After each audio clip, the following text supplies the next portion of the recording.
When people think of marketing, they rarely think it includes the setting of prices. Why? Well, for one thing, most companies in the United States do not use marketing to set their prices. How could this be? And if it's so, you might be wondering, why is it one of the 4 P's of marketing? Let's begin with why most companies do not use marketing to set prices.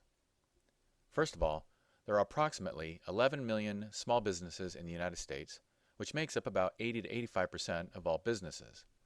Many small businesses don't even have a marketing department. As already mentioned in the course, most small businesses are more concerned about making sales than establishing a brand. Thus, small businesses often have sales departments, but do not have a marketing department.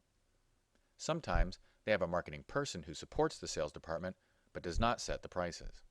So who does? In a small business, often the founder or the president of the company sets the prices. Sometimes this might even be done by the sales manager. Secondly, most companies look at pricing as a financial decision and not a marketing decision. In other words, most companies think you should base your product's price simply on how much it costs to produce and market. Consequently, the finance or accounting departments might end up setting prices. Though these costs should not be ignored when setting prices, there are many other factors related to the market's willingness to pay a price for a product that must be considered as well. These factors are considered in the demand orientation section of the chapter.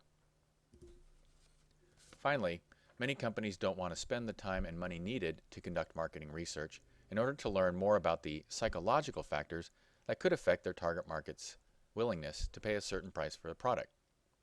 Consequently, they use simplistic approaches, such as standard industry markups, which will be discussed in greater detail later, or pricing based on their competitors' pricing, which is called status quo pricing, or cost plus pricing, in which the price is based completely on the cost structure of the product.